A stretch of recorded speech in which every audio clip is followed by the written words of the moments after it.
Dear speakers and dear participants, it is my special pleasure to greet you all at the opening of this very timely and interesting webinar, Italy-Japan Nanotechnology Approaches to Therapies and Regenerative Medicine. This is the second webinar organized during my tenure as Ambassador of Italy to Japan, and unfortunately, we are still obliged to use digital media for the meeting. I hope that the evolution of the virus will soon allow us to travel again and therefore organize meetings and seminars in person. The webinar is part of a series organized by the Embassy of Italy in Tokyo through our scientific counselor, Professor Enrico Traversa, and it is the first event to mark this year's celebration of the Italian research in Japan. In addition, this webinar is a concrete initiative in the framework of the Memorandum of Cooperation in the field of health and medical sciences between Japan's Ministry of Health, Labor and Welfare and Italy's Ministry of Health. The agreement was signed in 2020 and foresees exchanges of best practices and know-how between Italy and Japan in the medical fields. The disruptive innovation of nanotechnology introduced since about a half century ago has lately been applied in the medical fields with great success. Nanomedicine, in particular, is considered a promising tool for drug delivery, precision therapy, in vivo imaging, and diagnosis. Recently, nanotechnology found encouraging results also for regenerative medicine. Italy and Japan, two of the most advanced countries in the world for science and technology, have developed very advanced research and investigation on the application of nanotechnology for drug delivery and regenerative medicine, which will be the subject of this webinar. It is a great honor to have among our speakers Professor Kataoka, one of the pioneers in the field of drug delivery and probably the most influential researcher in the field worldwide, who will present his latest research in engineering nanosystems for precision therapy of intractable diseases. Our other distinguished speakers are promising younger scientists.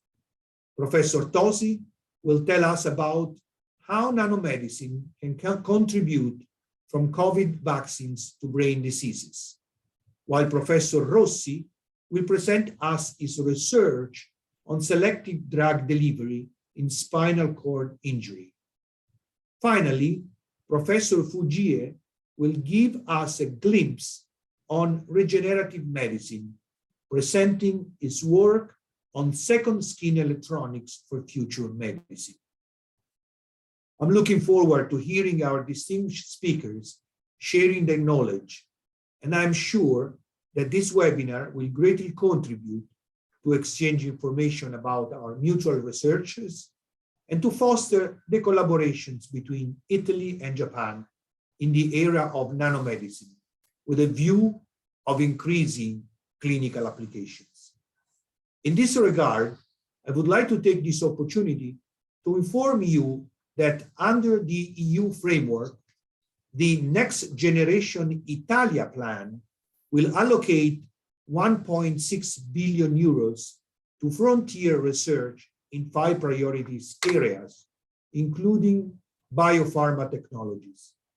In this sector, a new hub-and-spoke national center will be created, receiving from 200 to 400 million euros for infrastructure upgrading, research activities, and spin-off development in the next 3 years. Please enjoy the webinar.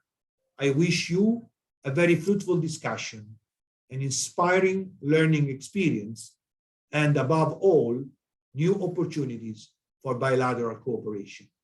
Thank you very much.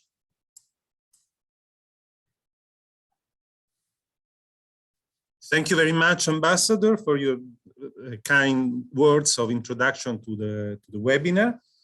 So it is my pleasure to start the scientific talks of this webinar. So as the Ambassador already introduced, nanotechnology has really shifted in many fields, introducing the life of people, introducing new novel technologies that were not possible without reducing the size of materials and devices at the nanometer scale.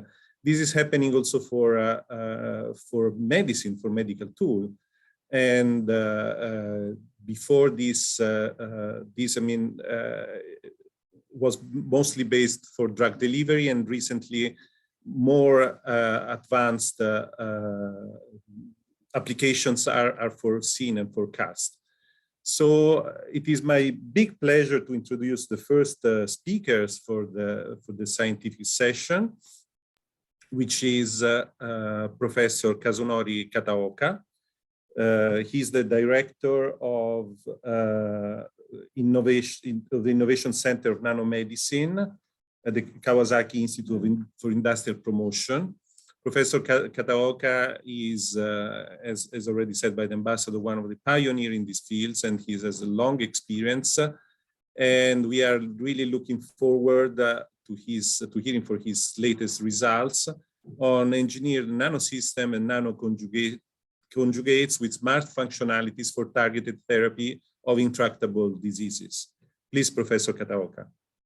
Okay, so thank you very much for kind introduction, and it is my great honor to have this wonderful opportunity to give a webinar talk at Italia, Japan webinar on nanomedicine.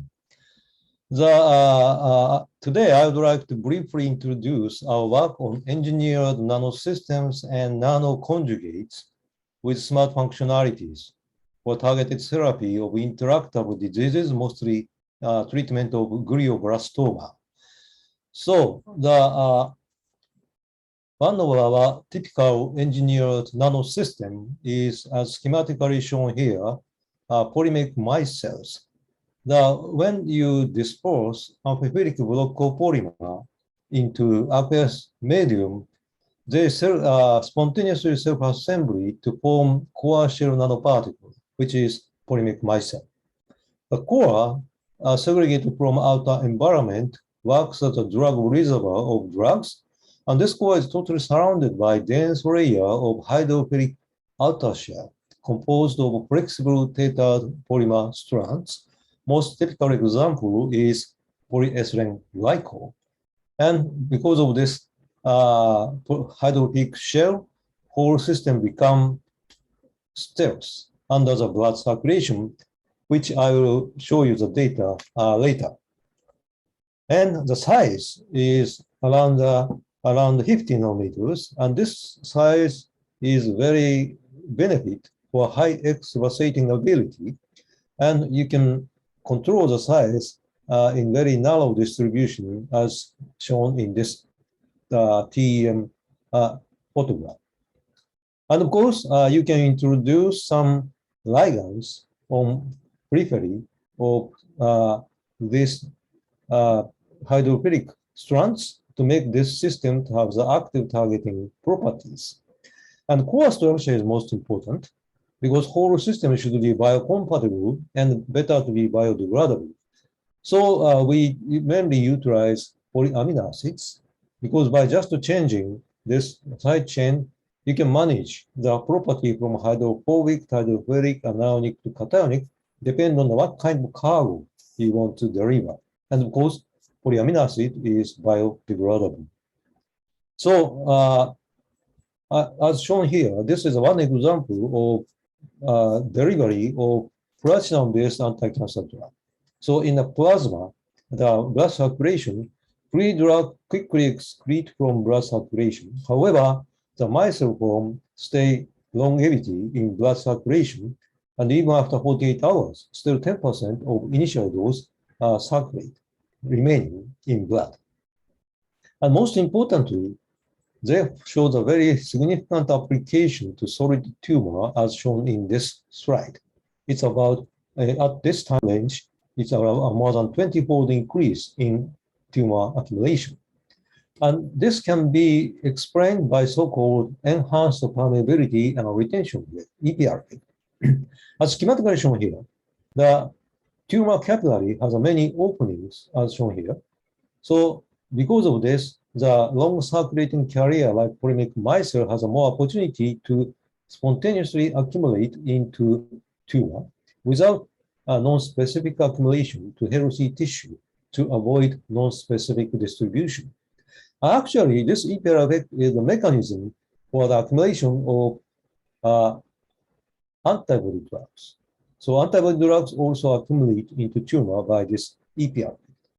So looks very simple. However, when we put this into clinical trial, we encounter many problems because we do not need just by extravasation, but we need effective penetration in tumors.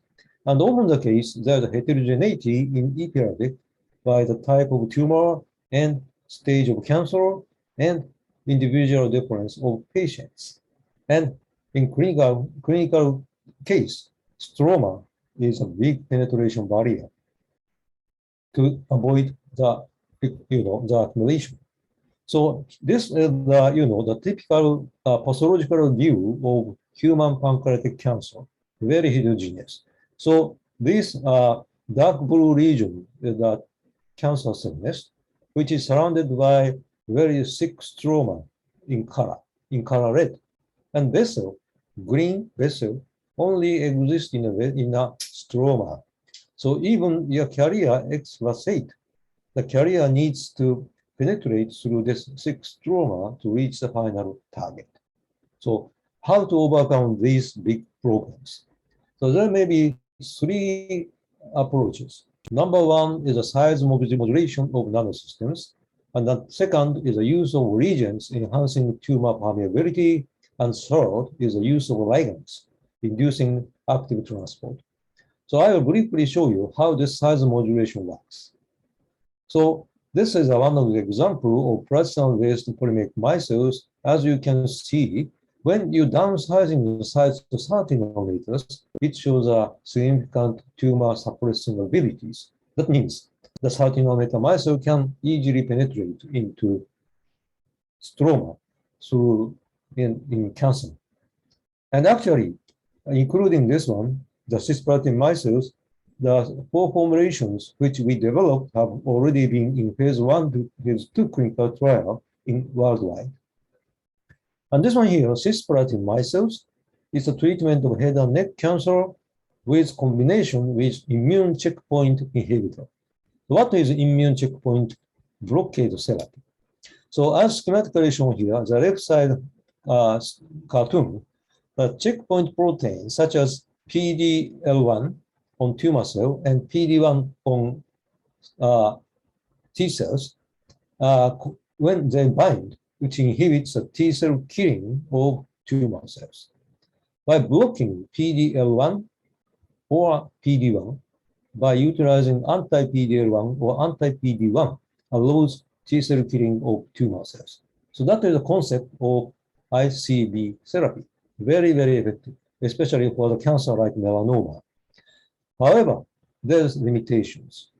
The response rate remains low in various cancer types, including pancreatic cancer and glioblastoma. So there may be two issues. Number one is that the tumor targeting ability is low with biological barriers. And this is typical in glioblastoma. And second is an immunosuppressive tumor microenvironment.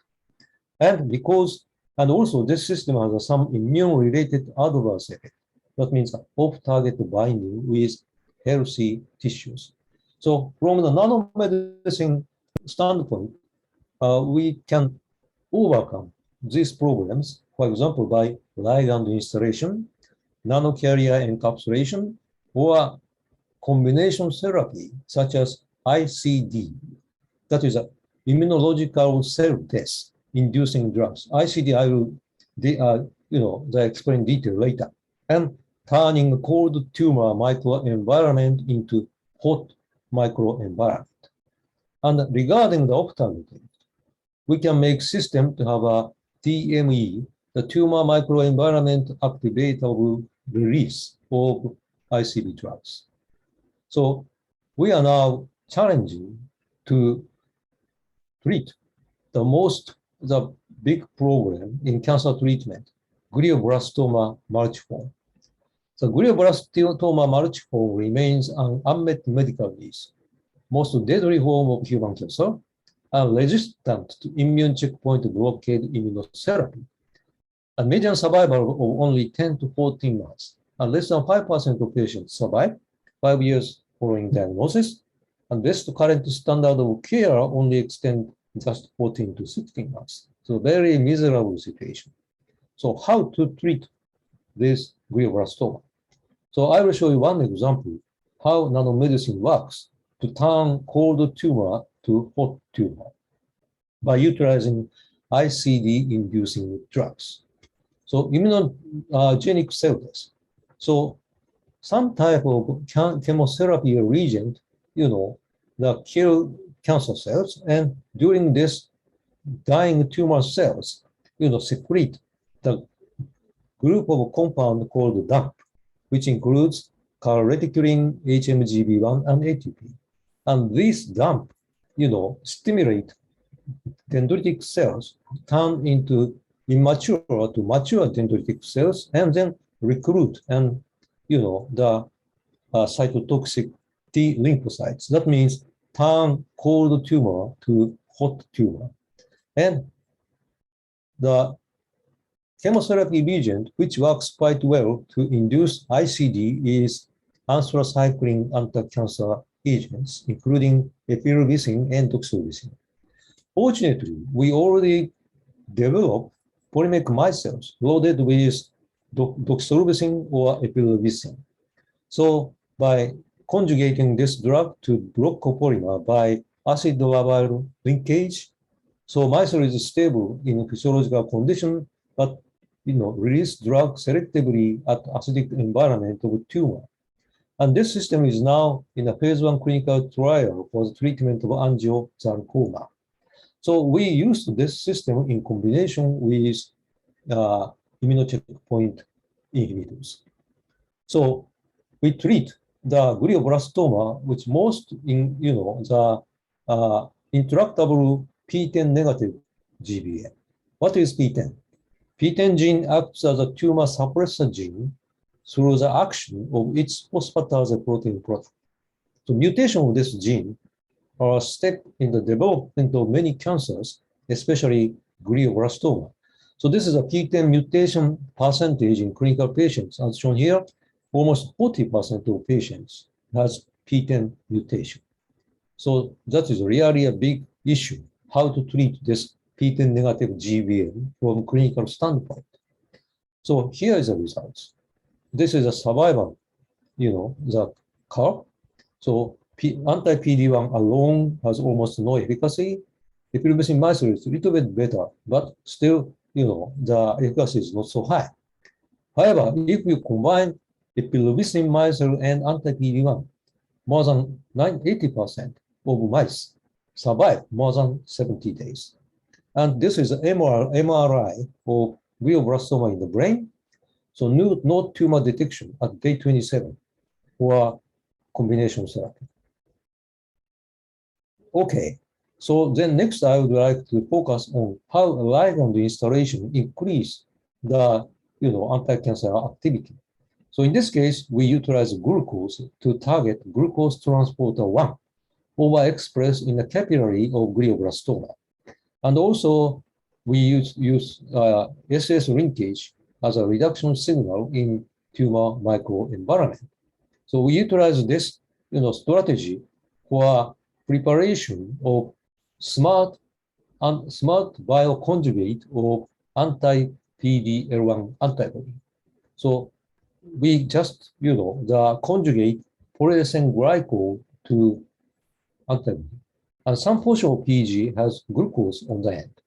And, here, the the conjugating site is through disulfide linkage.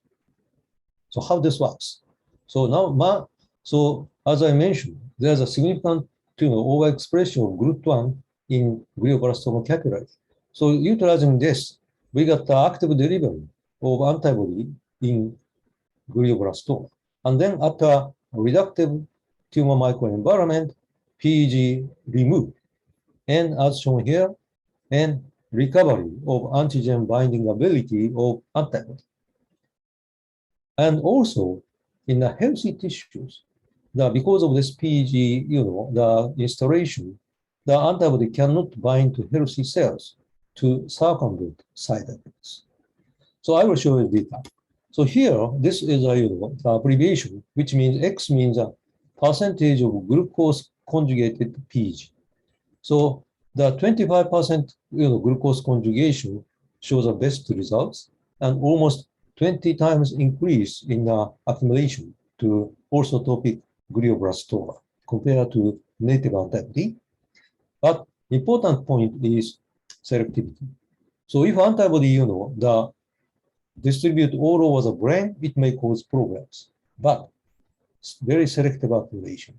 So AUC ratio to tumor to normal brain is almost more than 30 times for this smart bioconjugate. So that means it's rarely accumulate selectively into glioblastoma region. So how is efficacy? So this is a treatment of, the mice, with orthotopic glioblastoma. Saline has no efficacy. Native anti-PD-L1 no efficacy. The conjugate without glucose no efficacy. And here, this one conjugate glucosylated PEG through CC bond. So that means, PEG cannot be moved in the brain and no efficacy. And only this one, the glucosylated PEG conjugated antibodies with disulfide linkage shows significant efficacy to reduce the tumor growth. And 60% of mice attained tumor-free survival for over 90 days just by a single injection of this smart bioconjugate with 1/10 of clinical dose approved for native anti-PD-L1. And what about the memory effect? This is very important for prevent the recurrence of glioblastoma. So this is a little bit complicated experiments. First, in the right side brain, we inoculate glioblastoma and treated by this smart bioconjugate. And after check the brain tumor disappear, we quantify memory T cells and then inoculate again the glioblastoma in left side of brain and compare the survival. So the effector memory T cells do increase after this treatment. And what about the detection? So native mice, that means mice without treatment before, with this smart bioconjugate shows a significant increase of the growth of the tumor, but tumor pre-treated by this smart bioconjugate has no tumor growth, and we have 80% of survival. So that means this system works as a kind of vaccine to prevent the recurrence. So what are the immune-related adverse events? So here is a tissue-infiltrated lymphocytes. That is a problem to induce inflammatory. And for native anti-PD-L1 shows some increase in lung, kidney, and liver. However, this smart antibody doesn't show any such kind of increase. And this is a pro-inflammatory cytokines. For the native anti-PD-L1, there's a significant production of these inflammatory cytokines in lung, kidney, liver, lung. However, no such the phenomenon occurs for treatment with this smart bioconjugate.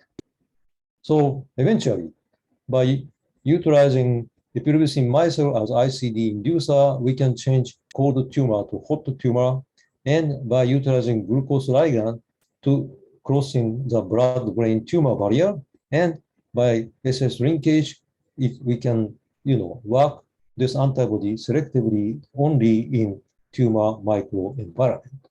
So finally, I'd like to acknowledge all of my coworkers in my institute and also co-workers in a different university. So thank you very much for your kind, attention. Thank you very much. Thank you very much, Professor Kataoka, for this first clear introduction to the topic of nanomedicine, and then for this very fascinating approach to cancer therapy, including approach with immunotherapy. I forgot to tell at the beginning that the participants can, we will have the discussion later at the end of the talks.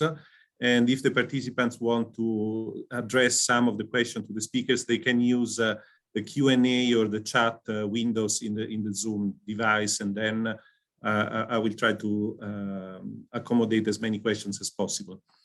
So now we move to the second talk by Professor Giovanni Tosi of the University of Modena and Reggio Emilia. And Giovanni will talk us about the hype of nanomedicines from COVID vaccines to brain diseases. Please, Giovanni, the floor is yours. Yes, thank you very much. Are you hearing me well and reviewing my screen? Yes, yes, everything is fine. Okay, perfect. So thank you very much, Professor Traversa, for this kind invitation. It is an honor to me for being here.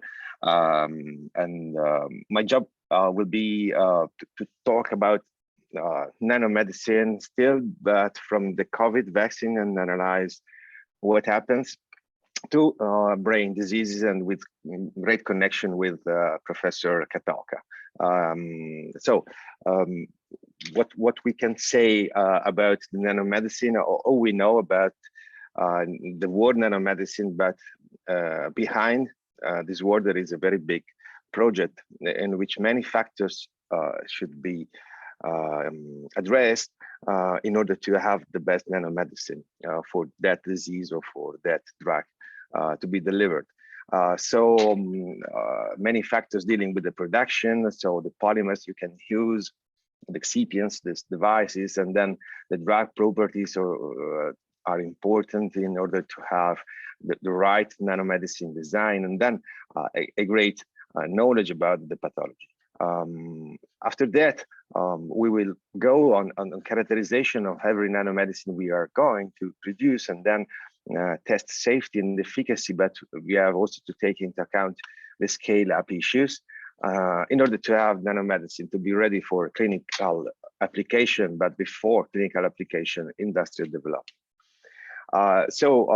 Telling us about the story of nanomedicine started many years ago, but I would like to highlight 2 points. One was in 2019, in which Professor Keenan Park wrote a cover story on one of the most important journals in the field, telling that there was a beginning of the end of nanomedicine hype, and Professor Keenan Park talked about the fact that nobody knew exactly what nanomedicine meant, and even that this hype is not going to be realized anytime soon.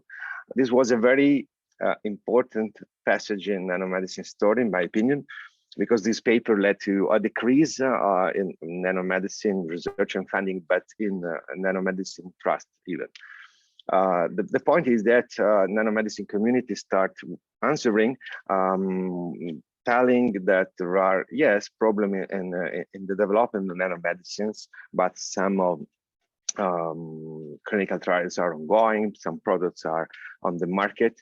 But I think the most important thing happens, unfortunately, after COVID, but for nanomedicine was really a great revolution. I mean that all of us knows about the vaccines. BioNTech and Moderna vaccines are based on nanomedicine, delivering RNA. So it is a great example of application nanomedicine. And so I would like to think about why it happens. I mean, why this great success in nanomedicine for this kind of pathology. So I highlighted some key points, and I I think that, for example, mRNA technology, which is inside nanomedicine vaccine, was yet ready to be used since many years, since 60s, as well as the nanomedicine carrier. So the lipid nanoparticles are well-known delivery technology since many years too. And then also the kind of production procedures, that means microfluidic technology, was known since many years. The point is that there was poor confidence in this kind of creation nanomedicine in terms of efficacy, part of the regulators and regulations, and also in scale-up processes. So what happens, the reason for this nano sunrise could be due of these 3 points. So ready technologies for cure the disease, for delivery, and for producing this kind of nano particles, but most of all, a global health worldwide impulse with urgencies in terms of society, policy, and economy, and also the regulators, which led to the big effort of many laboratories, effort of big pharma too, in produce large amount of this nanomedicine. So it is an unmet clinical need that drive very strongly this sunrise.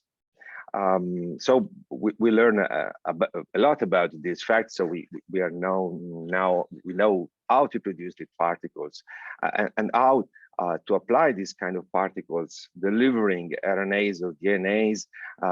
So in the future, we are going to see the application after COVID-19 on other virus-based pathology, cancers, and intractable diseases, Professor Kataoka told us. So the key point is, what about the brain? So if you look at the PubMed of the last 5 years in nanomedicine for brain disorders, simply typing nano and brain, you will find a lot of papers, close to 2,000. So therapeutics is around 80%, application, diagnostic application is 15, and diagnostic 5. But there are very beautiful example of papers in the literature for the brain delivery by means of nanomedicine. But if you see on the market how many products are there, you will find few or almost nothing. So my key question was, it is a problem of efficacy, it is a problem of production, is it a problem of money, confidence, or it is not an urgence or urgent medical need? The other point is viewing the field of nanomedicine for brain, that from 90s to today, we see starting every researchers, me too, from a nanomedicine idea and creating nanomedicine, and then we start with a sort of bulimia in encapsulating a root, right? And we densen the polymer, and then we apply in vitro, then in vivo, on the brain disease models. But what we called magic bullet became a magic bullet syndrome, thinking that maybe one nanomedicine was good for all this pathology. So this is, I think, the most important problem that we had. But in the last years, we changed it. This view. So we start reconsidering all the nanomedicine design, highlighting nanomedicine advantages and limits, and to refine the nanomedicine to create the best nanomedicine for the target disease. And to do this refinement, we have to start from what we know and what we don't know in terms of development, production, and then on targets. And so what we know about the brain is that there is this great barrier protecting the life of our brain, but this body decides really who enters and who will not be allowed to enter into the brain, with many pathways, influx systems, they are called, but there are also present efflux systems. That means that if the brain doesn't want this kind of molecules, it is able to put out outside. The problem is that most of the drugs and biotherapeutics are not in that list. So we have a problem of barrier crossing, and there are many methods for this kind of crossing, starting from the very past periods. I always like this painting. It is called Extraction of the Stone of Madness. It is by Hieronymus Bosch. And here you can see the surgeon of that time, because at that time they were thinking that brain disorders are due to the presence of a stone inside the brain. And then here there is the scientist here thinking what to do. So now the time are changed, obviously, but still we have methods of BBB crossing based on invasive technologies that are really effective in some cases. I mean, intracerebral infusion or intracerebral implants. But we have also the development of non-invasive technologies, and among them, among the prodrugs and drug conjugates, as we had seen before, also nanoparticles and nanomedicine are still present. So, telling us about the fact that we have to start from what we know about the blood-brain barrier. So the point is that we have to think about the blood-brain barrier state in different diseases, and in different diseases could be healthy-like, almost still, or completely destroyed depending on the disease. And it is important to know because this will impact on the nanomedicine design. Because it will impact on the nanomedicine design if you would like to target the blood-brain barrier to cross it, or to target a specific cell or receptor, or to target pathogens.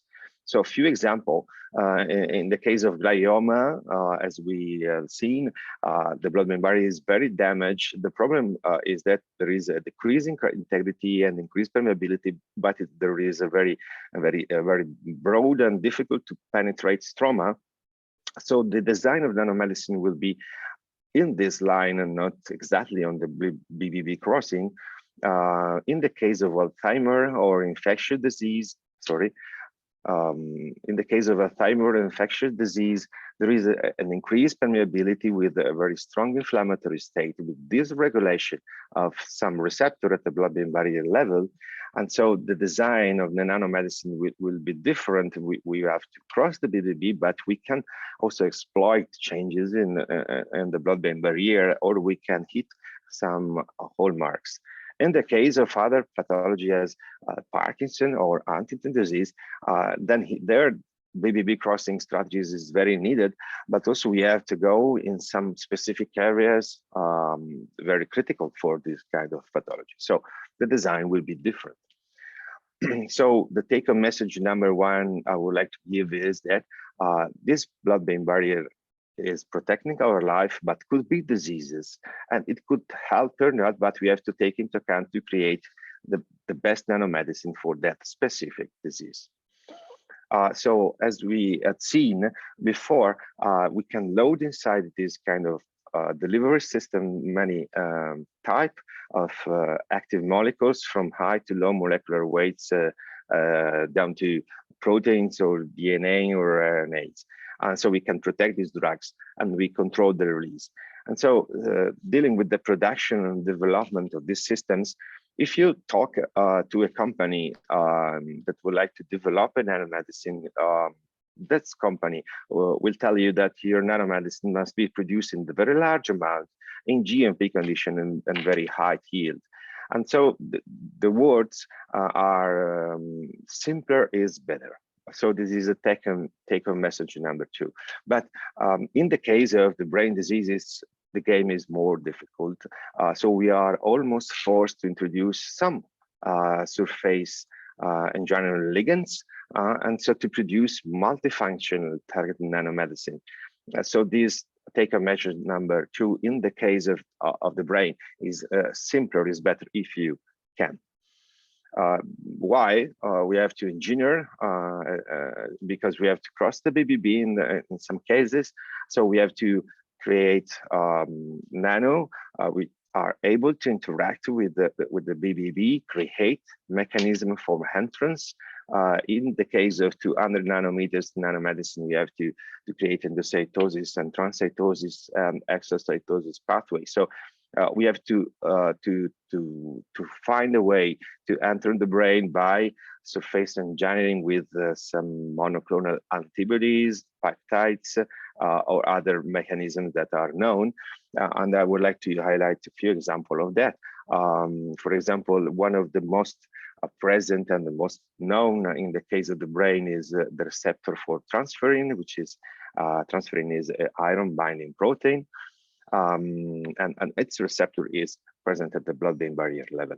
But in the past, the scientists started with coupling directly transferrin onto the surface, but these papers and experiments were not effective so much because transferrin receptors are saturated under physiological conditions, so they moved to the use of monoclonal antibodies. OX26 is one of the most famous one, which has no in vivo competition. So they coupled the antibody onto the particles.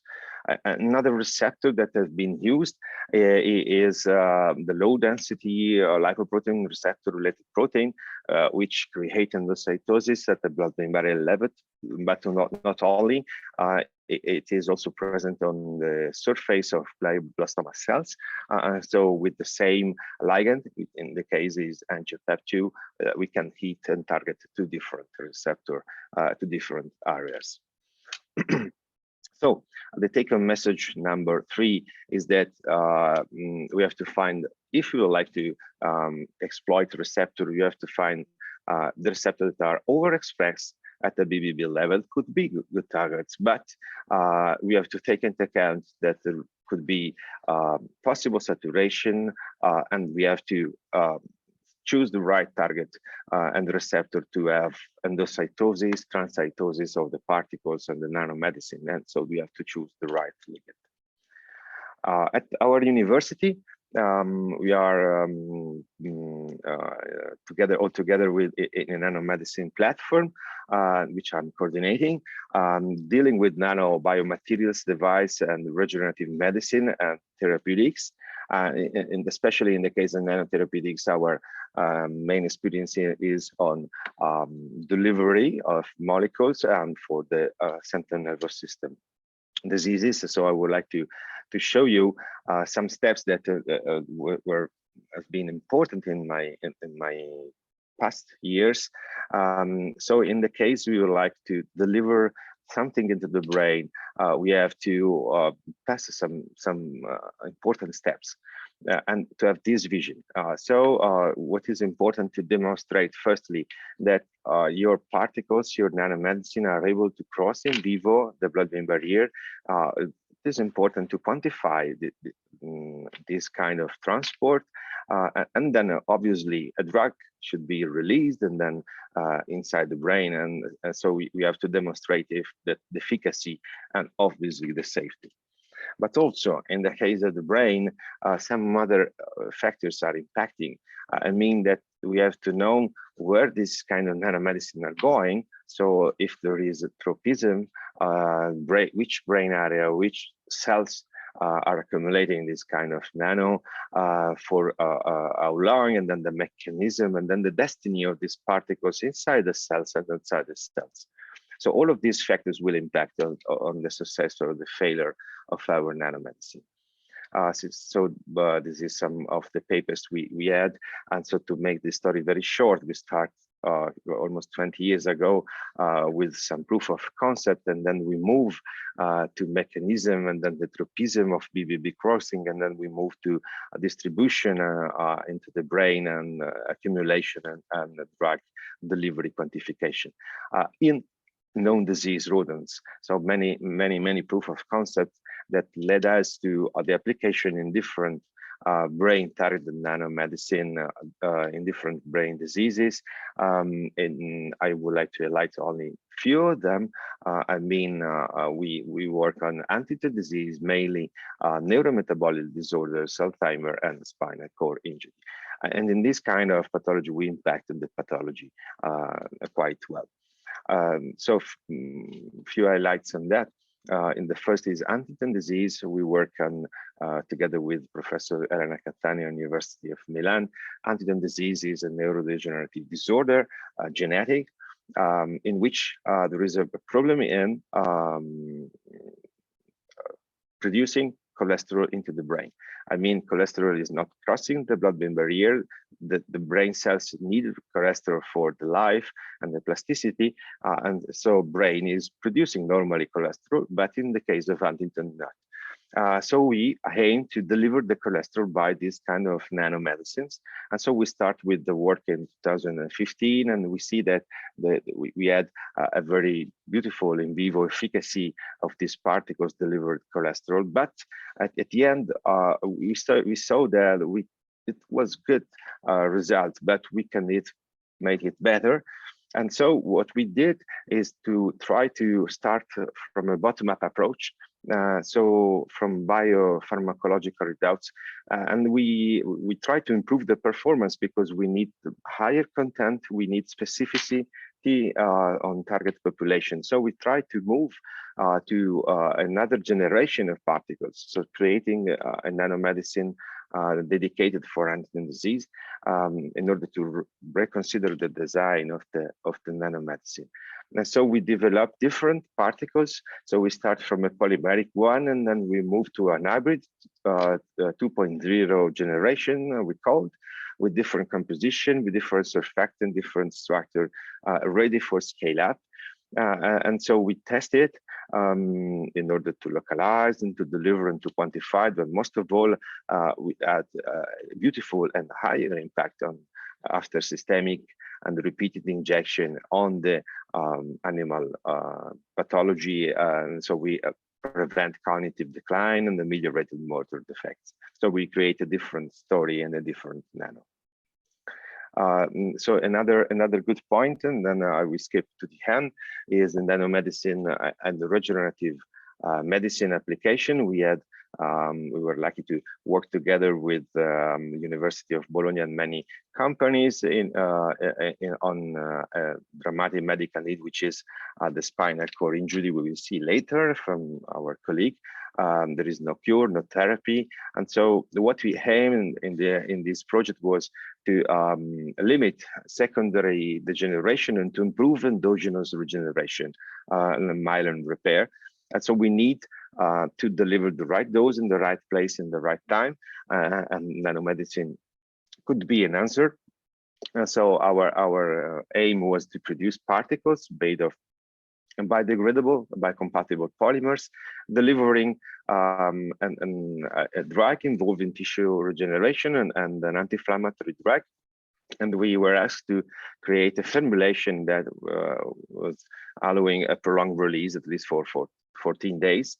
And what we did is to create these particles, and after that we test in vitro and in vivo. And what we saw is that obviously in vivo is working quite well, but the most important is that in vivo, after repeated injection, we had again relevant impact on sensory and locomotion damage.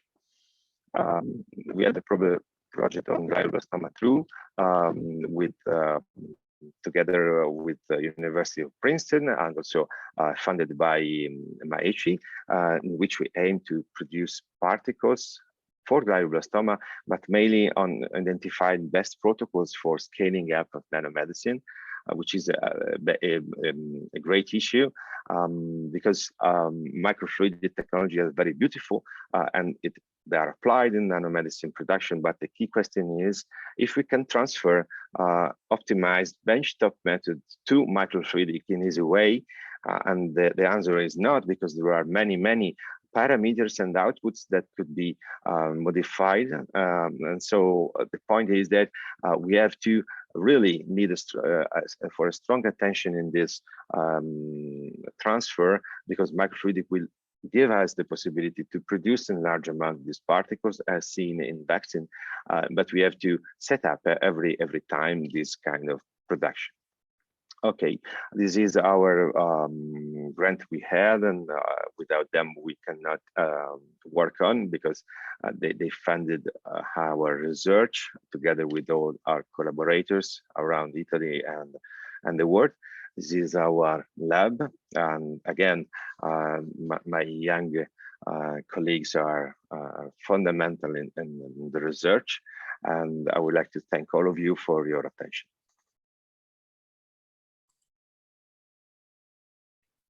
Thank you very much, Giovanni, for your very dense presentation with a lot of information, and especially with pointing out what should be the target to identify for a wider clinical application of nanomedicine. Pointing out also that the experience of COVID vaccine can be very important for the future of nanomedicine. So now we go to the next speaker, which is Professor Toshinori FUJIE of the Tokyo Institute of Technology. He's now tackling with the different problems with different aspects of nanotechnology applied to medicine.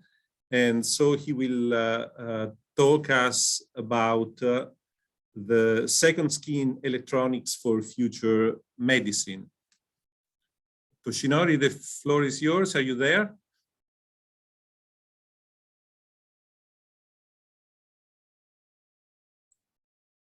Hello? Hello, yes. I want also to mention that Toshinori has collaborations with Italy, with the Scuola di Sant'Anna, had collaborations and still have some collaboration with the Scuola di Sant'Anna in Pisa. So please, the floor is yours. Okay, thank you very much. I will share the screen.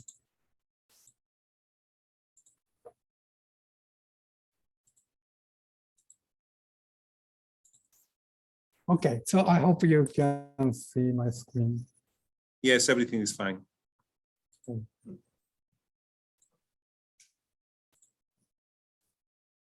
Okay. So thank you very much. I'm Toshinori FUJIE from Tokyo Tech. And first of all, Professor Traversa, thank you very much for giving me this great opportunity. So today, my talk will about the flexible electronics. So I already heard the two important talks from different professors about the nanomedicine. And my story will be a slightly different cutting edge. But I think that at the end, I'd like to share some idea about the how the nanomedicine will be developed in accompanying with this kind of the flexible electronics. So today, first of all, I'd like to mention about my second hometown, Italy. So since I was a postdoc during 2010 to the 2012 as a researcher, and I was working for the Center for Microrobotics of the Italian Institute of Technology.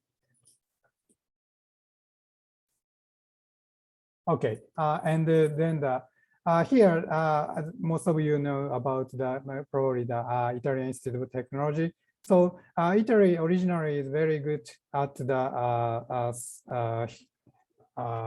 robotics and also the human-machine interface. And there are lots of the centers in Italy. And I was working one of the center, particularly working for the microbiorobotics systems. And that time that the center coordinator is Dr. Barbara Matrai, and she's a very unique researcher, particularly working for the plant-inspired robotics that's called the Plantoid, and which is currently supported by the European Union. Or related to the bio-inspired engineering, so our center also developed the various types of the flexible electronics, or sometimes some biohybrid actuating systems to consider how to bridge the human-machine interface. So it was a very good opportunity for me to run my study in IIT and also the Scuola Superiore Sant'Anna. This is a very good relationship is not only the research, but also the human relationship. So we still have a very good relationship, even under the COVID-19 situation. And today's my talk is about how we can use these flexible electronics for our society. So smart device and system has been utilized for the also digital health care, particularly under the COVID-19 situation. The indirect monitoring of the human healthcare is quite important. For example, Google has developed the smart contact lens, and they are working basically with the antenna coil equipped on the soft contact lenses, and they are coupled with the biosensor, for example, glucose sensor. Or this is another example, implantable biochip. And in this case, this is a social experiment developed in Sweden, and they already started to implant a small IC chip inside of the human body. And they are no longer the scientific fiction, and of course, the direction of this field will go to the biohybrid systems. And indeed, the market has been also growing up several hundreds of the billion US dollars, and they are covering not only the healthcare, but also the social life. On the other hand, it is always important to consider how to bridge our human body and also the artificial materials, including the device and machinery. So to this end, the different aspects of the interface should be always considered in terms of the nano or chemical interface or biological interface, and of course the electronic interfaces. So in this regard, our group is working for the biomaterial science, especially for the emerging bioelectronics. And in this topic, my key issues are flexibility and conformability and unperceivability, which means that we don't feel those devices, although they are wear on our skin. That's why my title is a second skin electronics. So in this regard, our group is working for the thin film technologies, and we utilize the thin film, particularly the ultra thin film, with the thickness of the hundreds of nanometers. And we utilize them for the tissue engineering, also the flexible electronics, which is the main topic of our study today. And these technologies, or combining those technologies, we developed the various biomedical engineering tools, like the neural technologies or cell therapy, or even for the implantable devices for the cancer therapy. So today the time is limited, so that I collected some tips from our recent research. So first of all, let me show our thin film technology that's called the polymer nanosheets. So nanosheet has a two-dimensional bionic membrane. The thickness is around tens to the hundreds of nanometers, while the size is a centimeter to the meter scale level. Therefore, they have the huge size aspect ratio between the thickness and size, resulting in the high flexibility and also the good adhesive property, which means that we don't need any chemical glues, but the nanosheet can physically adsorb on the surface of the skin. So as you can see from these movies, so that the nanosheet can conform very well on the surface of the skin wrinkles. So we utilize this interesting, unique property of the nanosheet for the wound dressing materials. So sorry for this bit shocking movie, but this is some wound dressing application of the nanosheet for the pleural tissue defect. And with this, the nanosheet can conform very well on the surface of the tissue defect. And what's the nice part of the nanosheet is because we don't use any chemical glues. So therefore, we don't trigger any inflammation from the post-surgical tissue adhesion. And of course, the science is very important. So we evaluated the different thickness of the nanosheet, and then we measured the adhesion force. And what we found is that less than 300 nanometers, that we confirmed the steep increment of the adhesion force, which has been dominated by the van der Waals interaction. Since our group is mainly working for the polymer chemistry, so we try to use a variety of the polymers. For example, conventional polymers like polymethacrylate or polystyrene, or biodegradable polymers like the polylactic acids and also their derivatives. Also, we are working for the stretchable materials such as the polystyrene, betazogen styrene, and another name is SB rubber, or some functional polymers named P.PSS. So using the various building blocks of the polymers, we combined to the microgravure coating technique. This is very similar to the printing of the newspapers. And then we print the different solution of the nanosheet on the surface of the flexible substrates, such as a polypropylene or PET film. And on this surface, first we coated the water soluble layer. And then the second layer, we coat the specific polymers, which has been dissolved by the organic solvent. And at the end, by putting the layered structure into the water, we can correct the freestanding nanosheet. Indeed, our lab has lots of the rolled nanosheet. Actually, this is before detachment of the nanosheet. But once we detach, we can also correct to the steep wireframe, like a soap bubbles. In this case, this is only the 100 nanometer, much thinner than the soap bubbles, while they are made from the polymers, so they show the very good robustness. Therefore, it is possible to sustain the single yen. This is 1 yen, so it's around 1 gram. And even we can mount numerous coins, like the more than 26 coins on the surface of the 100 nanometer. So intrinsically, we can understand how the nanosheet is very robust, but they are very flexible. And once we have this kind of flexible nanosheet, we can also use them like a Christmas card or negajo in Japan, like a paper substrate. So for example, we use the SBS rubber. They show a very good stretchable property. And also if we use the inkjet printer, by putting some conductive nanoinks into the cartridges, and we draw the electric circuits by using PowerPoint, and then we can easily print out those designs directly on the surface of the nanosheet in 1 second. Therefore, the manufacturing is also very convenient. In this regard, this is my previous affiliation, Waseda University. So we employed this logo, and then we print out the conductive wiring on the surface of the nanosheet. And in one part, we put the LED. And this is the cross-sectional images, and we covered this LED with another nanosheet.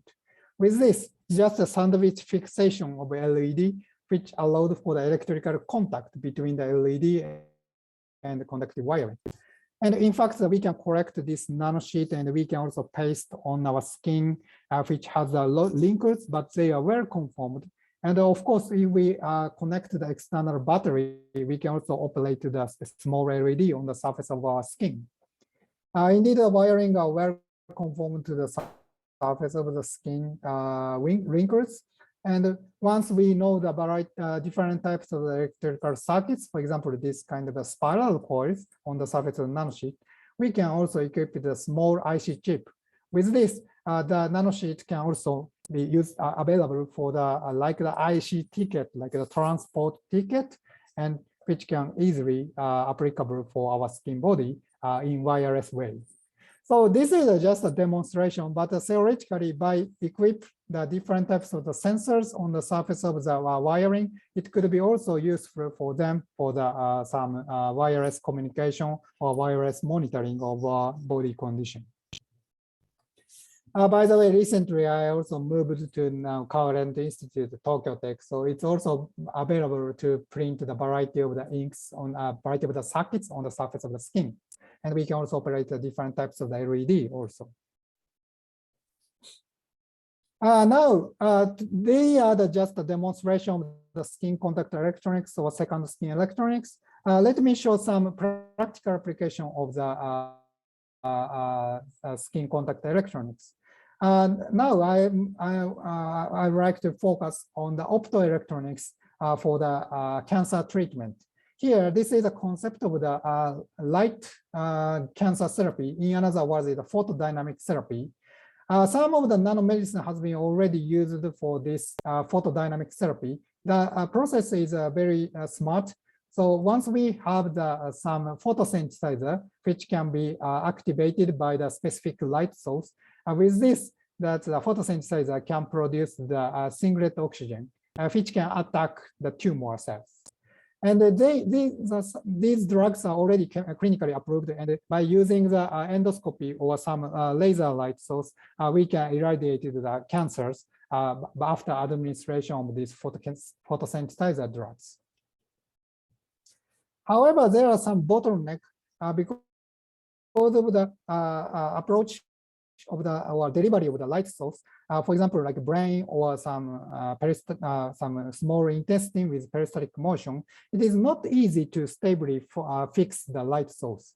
Particularly for in case of the brain, they are surrounded by the sensitive nerves or small blood vessels. And in case of the small intestine, they are always showing the peristaltic motion. Therefore, we focus on the development of the bioadhesive nanosheet, even inside our body, not on the skin. And also we developed to use this bioadhesive nanosheet for the implantable optoelectronics for cancer therapy.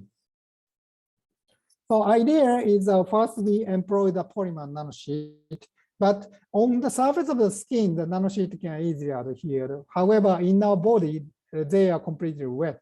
So under the wet environment, we also employ the biomimetic adhesives. That's called the polydopamine. Polydopamine we can find from the muscles. They are normally spitted the glues to adhere onto the sea coast. And then that's if we employ these polydopamine motifs, we can also modify the surface of the nanosheet. In this case, we employ the polydimethyl siloxane nanosheet, PDMS.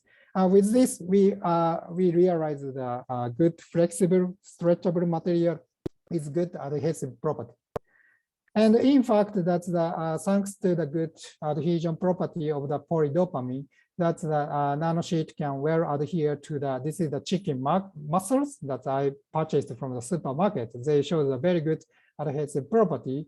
And even under the stretched condition, that the nanosheet are well conformed to the surface. And by changing the film thickness, and we also evaluated the adhesion energy, and we found that after polydopamine coating, that the adhesion energy has been increased more than 5 times without the polydopamine treatment. Therefore, we obtained the bioadhesive nanosheet, and then we prepared the sandwich structure of the optoelectronics. We purchased a small wireless powered LED chip from Akihabara in Tokyo, that's the electrical city. And then we purchased them, and then the sandwiched with a pair of the nanosheet. The one side has the polydopamine layer. With this layered structure, we can paste to the target lesions. And thanks to this wireless powered LED chip, if we apply the electromagnetic field from the external body at 13.56 megahertz, we can also operate the different types of LED light, which is equipped on this wireless LED chip. Therefore, by pasting the device to the tissue, we can irradiate the tumors under the wireless tech condition. And here, this is a demonstration. So in this case, the top movie, we implant the red colored LED. Or we can also put the green colored LED inside of the body. The point is a suture-free fixation and wireless powering. And as you can see, that the mice can working very well. And also we can succeed to localize the light source. As you can see that the light has been well fixed to the same place. With this condition, we administrated the cancer agent, that's a photosensitizer. And we evaluated the tumor size by time under the different times. And we found the result LED that the tumor size are exponentially increased. While in case of a red light and also green light, the tumor size has been significantly shrunk. And what's to my surprise is like in case of a green light, the 6 from 10 tumors has been completely diminished away. Therefore, for the first time, we showed that the local light delivery, particularly we also call the local energy delivery to our body. And with this, we can increase the implantation time and irradiate the tumors. So now we are focused on not only the light, but also the heat treatment. It is also possible to deliver the different physical energy, for example, heat. So here, some of our students developed the similar spiral coils, but they are inspired. We can also paste the device, and then we can irradiate the tumors with the heat energy. The structure is quite simple. We again use the printed electronics. We pattern the spiral cords, and in this way, by arranging the geometry of mode, heating mode, depends on the size of the tumor. We can design that's the heating system. Therefore, that's the local delivery of the heat for the hyperthermia treatment. That is a concept. And the process is very simple. So first, we print out the spiral cords on the surface of the polyamide film. And then we transfer this printed pattern directly to the polydiol lactic acid thin film. And thanks to this thin film, we can also paste to the biological. That they are very good flexibility. So we can also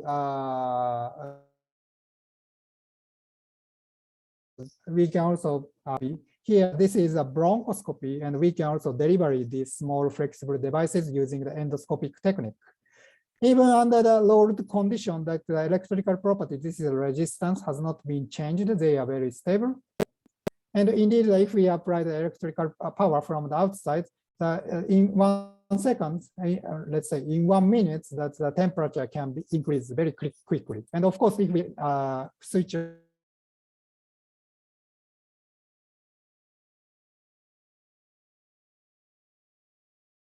of the of the demonstration, we attach this device directly to the hepatic lobe of the dogs, and then that we found the steep increment of the temperature if we apply the electrical power, and that's up to the 40 degree. We can easily to heat up the tissue. Particularly, even like the hepatic tissue, they developed lots of the small blood capillary vessels. Therefore, that the heat radiation can be occurred, but even under the heat radiation condition, like we can continuously deliver the heat energy to the tissue.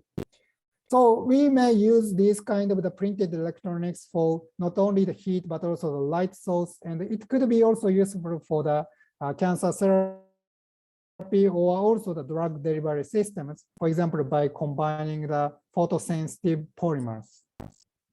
And this is my last message. So that's I think the nanomedicine or electronics and the robotics could be good candidate for realization of the Fantastic Voyage, which is a very, very famous classical movies. Everybody believed of the nanomedicine for the to realize the Fantastic Voyage. So in this regard, for example, the flexible electronics can be encapsulated into the oral drugs, and this is today's flyers pictures.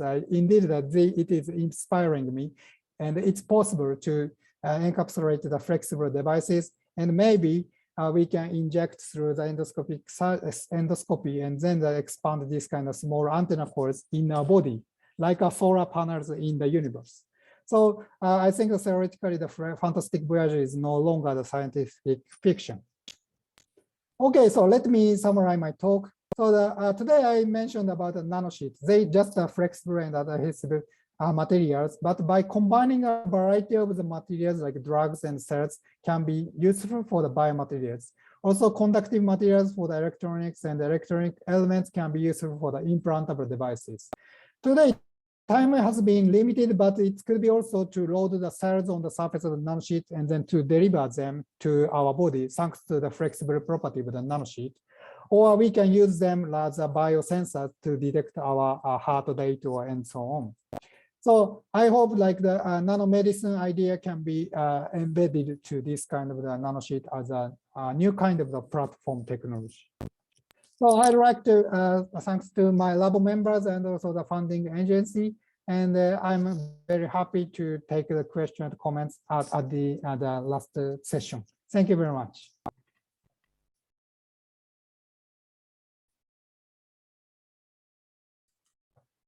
Thank you very much, Professor FUJIE, for this kind of sort of glimpse into the future. And definitely it's very interesting how nanotechnology can open new ways of applications for future medicine with more creativity, as Toshinori has showed us. So now let's go to the final talk. by Professor Filippo Rossi of the Politecnico of Milano. And he will talk us about decorated nanogels as promising tools for selective drug delivery in spinal cord injury. Professor Rossi Filippo has also collaboration with Keio University. So he has already experience with Italy-Japan collaboration. Please, Filippo, the floor is yours. You are muted, Filippo.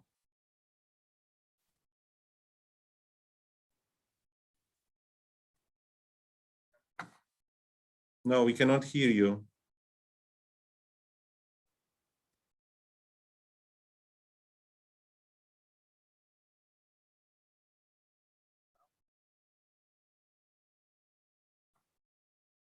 Luca, are you there? Can you help? I'm here.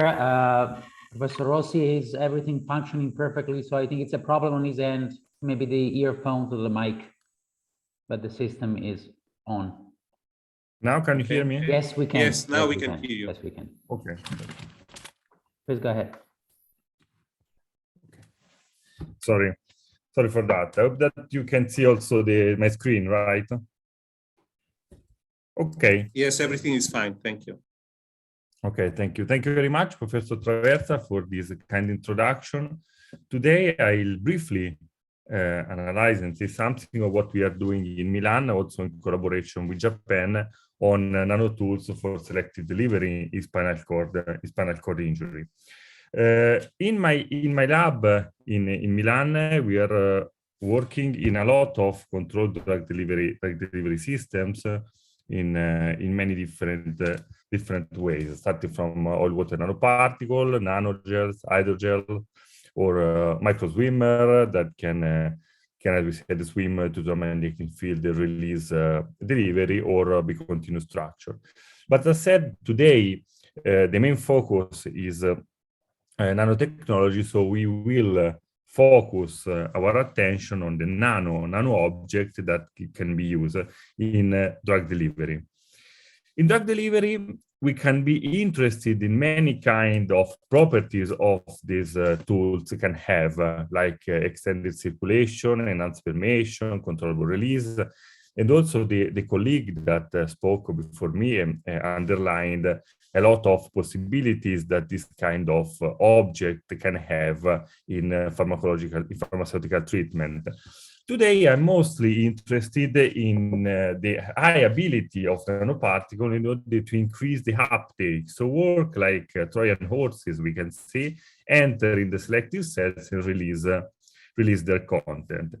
In order to do that, since 2009, when I was at the end of my PhD studies and then continues during the postdoc, and also is one of the key topics I'm also working now, is the application in the spinal cord injury.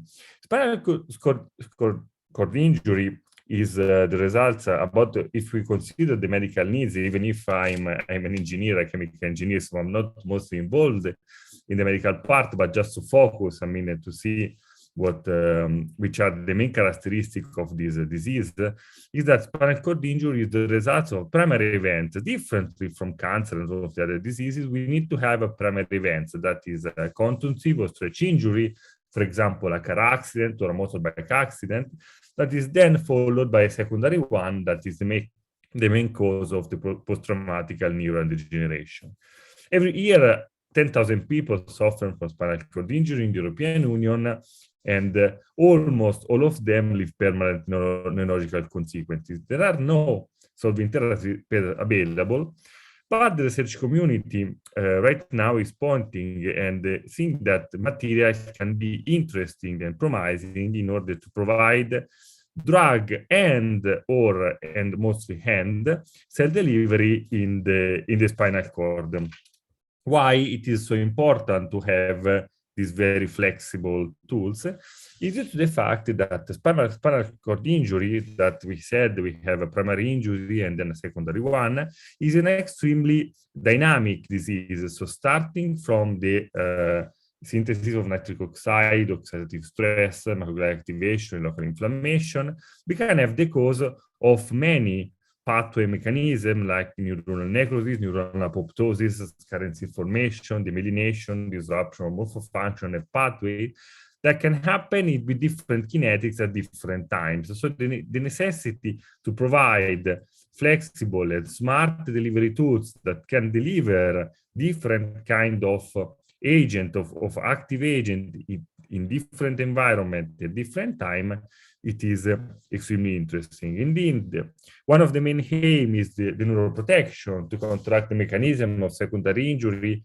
that can then lead to the scar formation, and then new regeneration, trying to rebuild the damaged tissue that can be, as we said, regenerated. If we look at the environment very easily about the spinal cord injury, the main actor in terms of cells are the one presented here.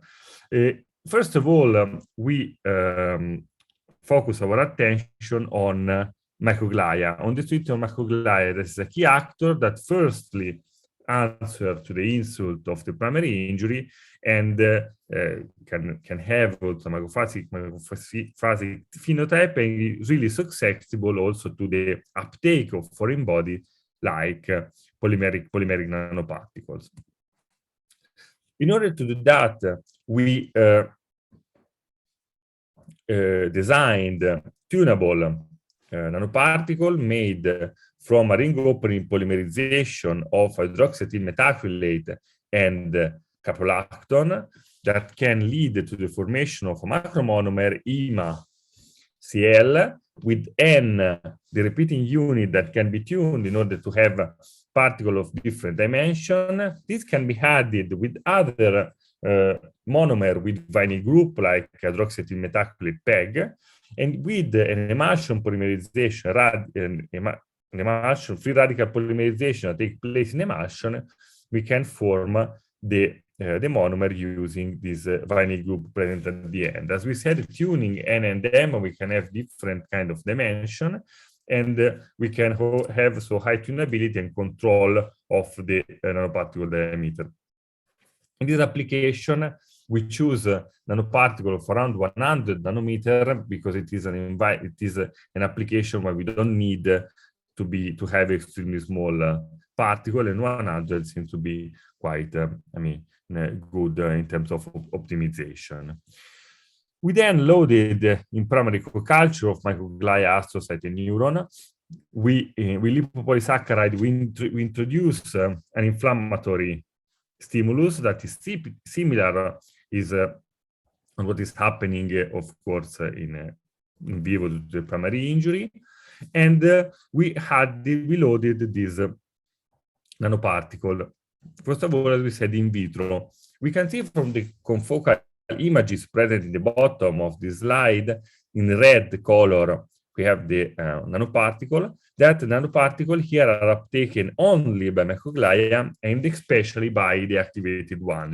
We can see from all these slides that the red dots are present only in microglia, especially with an activated one, and can easily enter within the cytosol and stay there.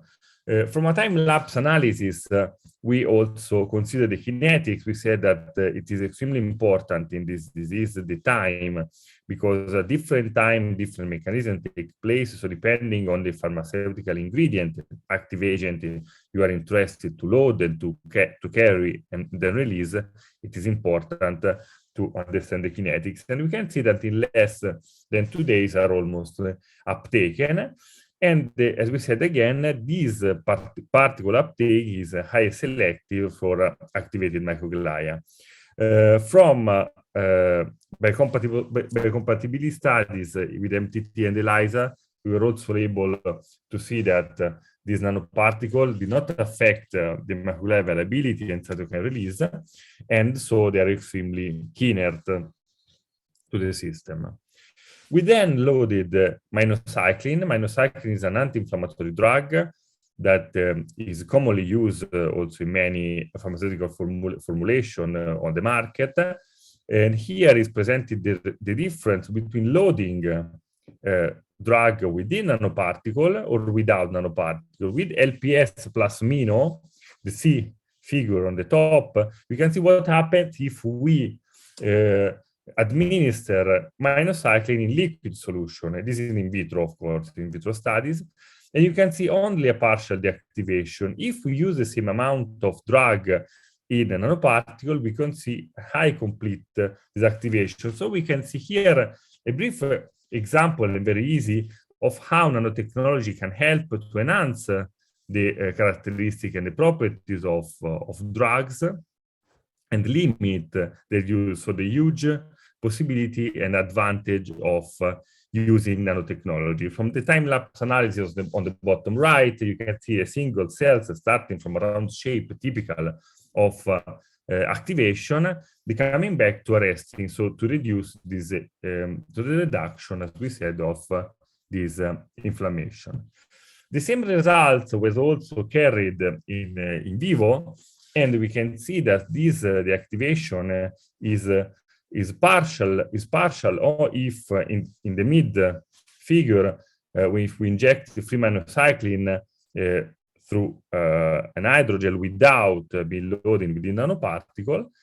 And then if in the last figure on the bottom, if we load minocycline within polymeric nanoparticle and we deliver through this gel to be and the target site to be fixed, you can see an higher deactivation, underlining again how these results can be also present in vivo.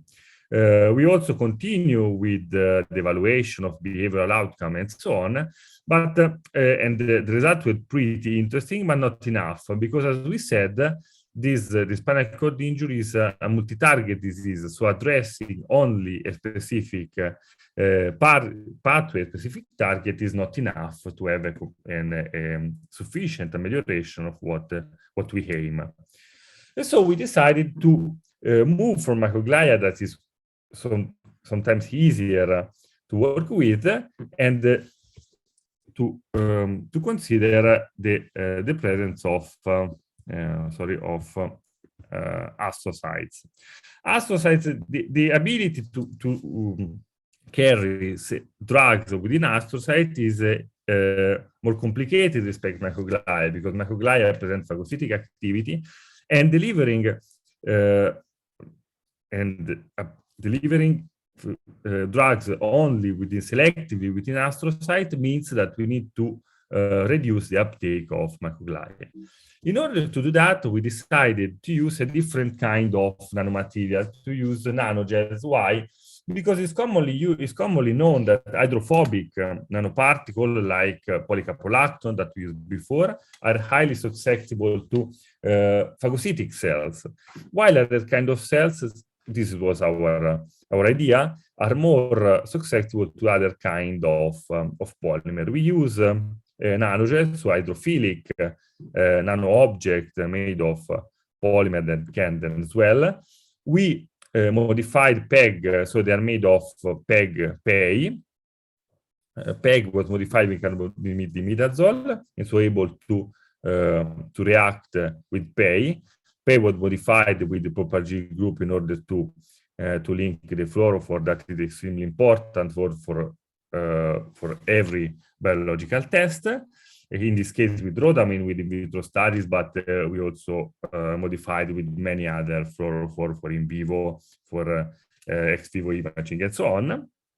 And we noticed that after the formation of the nanogel, that there are also possibility to introduce either polymer functionalization, because this kind of object were not so selective for any kind of cells, means that this nanogel, as they are, can enter in microglia and in astrocytes without high selectivity that we were interested in.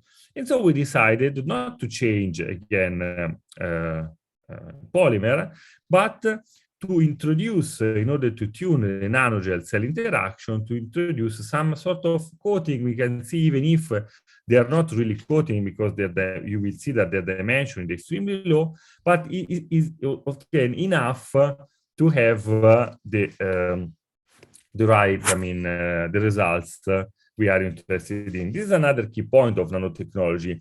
Nanotechnology is extremely powerful, but a lot of knowledge in basics, so is not common, is not even known right now, and this is one of the problems in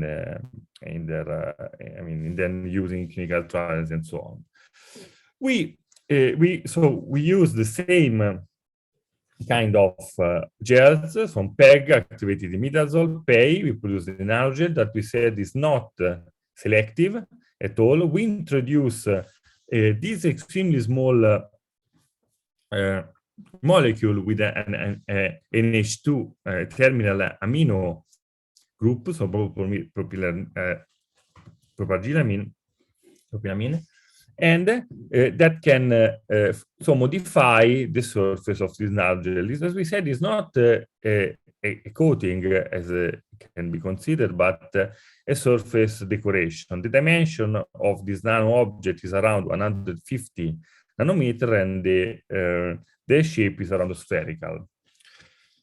We use in the same in the co-culture system I described at the beginning of this presentation, and we use also the polysaccharide to induce pro-inflammatory phenotype.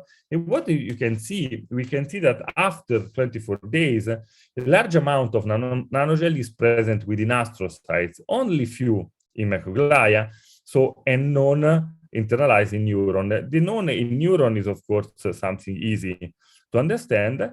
Another key point is that this kind of extremely small decoration can change the surface somehow that microglia is not mostly interested in uptaking it, and they can enter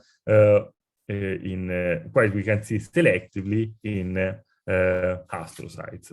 We also consider the degradation pathway. We compare with the previous nanoparticles that were more hydrophobic to confirm the limited uptake respect to microglia in the bottom of this picture. We then studied a little bit also the mechanism of uptake driven by endocytosis. We describe also the degradation that uptake in lysosome present in astrocytes, and so we complete the characterization of the nano object, even if, as I told you, a lot of things should be done even more to understand mostly on how they work. We then perform in astrocyte targeting in vitro delivery. So after being sure about the selectivity, this is how we work. I'll be sure about the selectivity, be sure about the no toxicity and degradation. We loaded a drug mimetic electroporetry that is not able to cross the cell membrane, and then we can see the colocalization within the cytosol, underline that this nano object can also load drug and carry within the cells. After that, we injected after trauma with Rolipram, another really interesting drug that can reduce astrocyte inflammation, and we can see that this internalization can confirm the amelioration of the pathway. So our main aim is to combine all these nanotechnology tools with other also treatment like made of hydrogel and cells in order to have a multi-component therapy to solve this dramatic disease. What I'm doing also in Japan, the last few slides I did during my visiting period, and I hope to come back soon. I have a strong collaboration with Professor Hiroaki Onoe of Keio University, is to combine also other kind of object, not strictly nano, but at micro scale, in order to address this different kind of drug delivery system. This is an example of one of the system we optimize. So it is a combination of centrifugal force induce particle formation together with UV polymerization. So we load a pre-gel solution with alginate and hydroxy isopropyl acrylamide. Due to the centrifugal force, the drop can enter within the calcium chloride solution, forming a gel. And if we optimize the UV, we can obtain different kind of particle. One we are most interested in, the one present here. So when you have a core shell, so you have we have a core of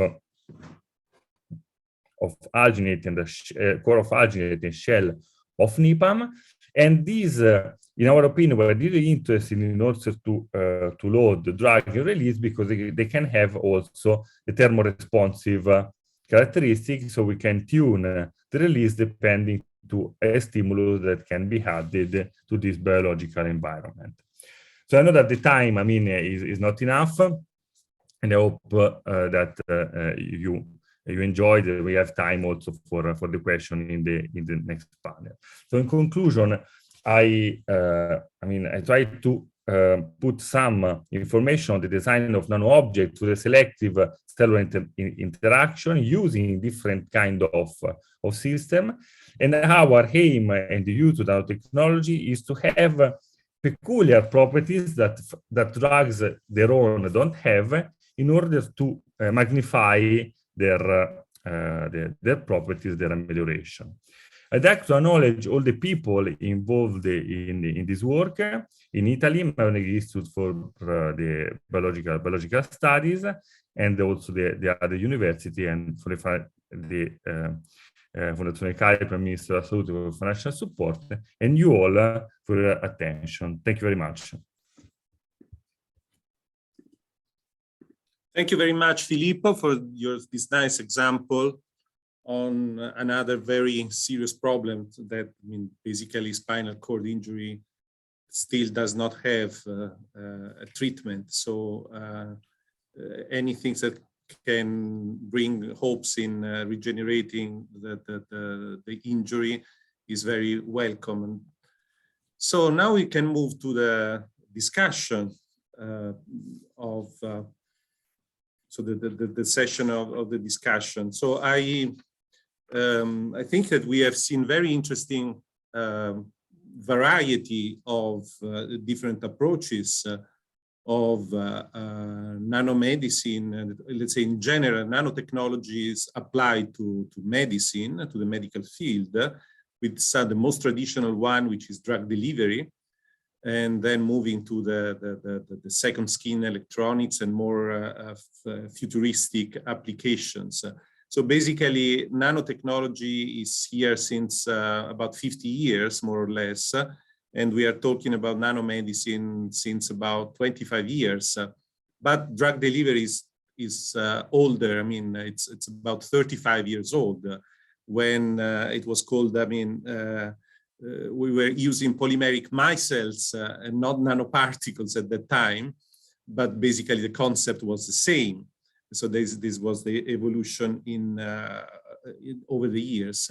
So as Giovanni has said, there are some clinical, also Kazunori said that there are some clinical applications, but if we look at the history of 35 years in drug delivery and the history of clinical trials that also showed a number of unsuccessful trials. So basically now the products that are available are mostly based on liposomes and not really on engineered polymers, or there is also one product based on gold nanoparticles.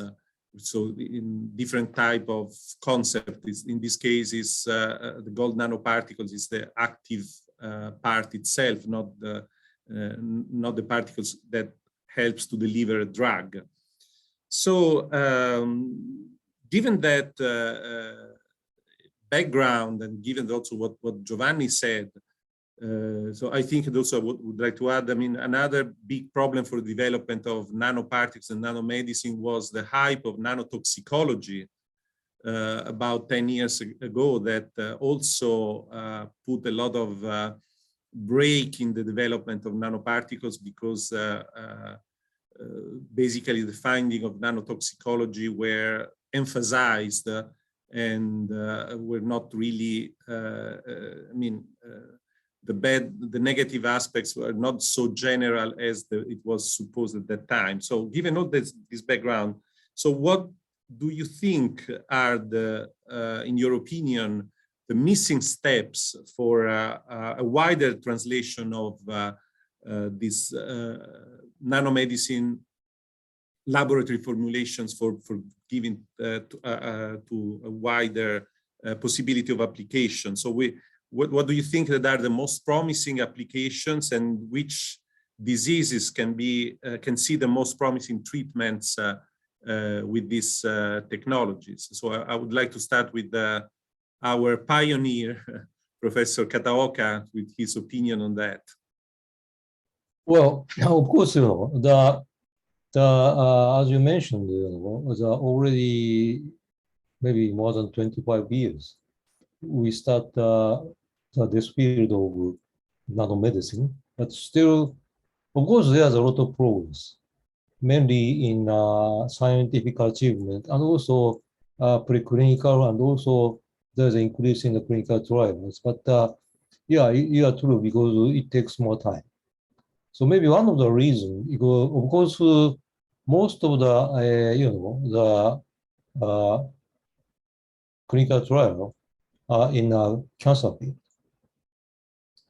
And of course, one of the reasons is that when you start some scientific experiments,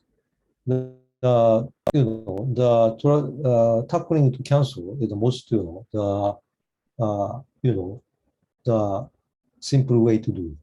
Because of course there are several other rare diseases, but in case of the rare diseases and also infections, you need some special the facilities. But on the other hand, as Giovanni mentioned, there's a great success in vaccine of COVID-19, but it really is the evidence that the nanomedicine and nanoformulation works. But not so many the research ongoing in infection field. That one of the reasons is that maybe there's some limitation of the facility to carry out such kind of experiments.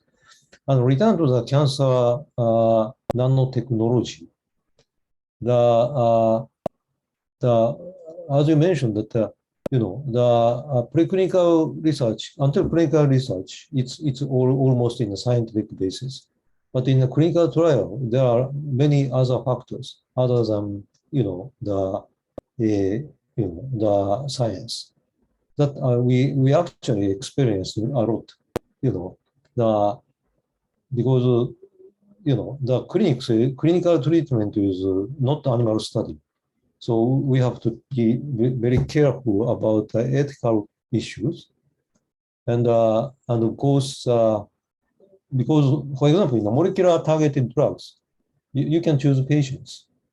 Before treatment, you can do diagnosis, and then select the patients. But in case of nanomedicine, we cannot select the patients. It's randomized. That means, in other words, still there's no good companion diagnosis. So we encounter a lot of problem in heterogeneity of EPR effect, for example.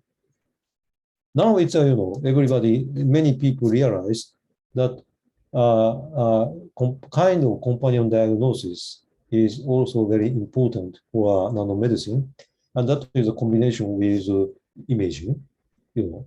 As some group in the US and some other countries now try to combine the MRI imaging or other imaging with nanoformulation to select the patients before the treatment. So always initial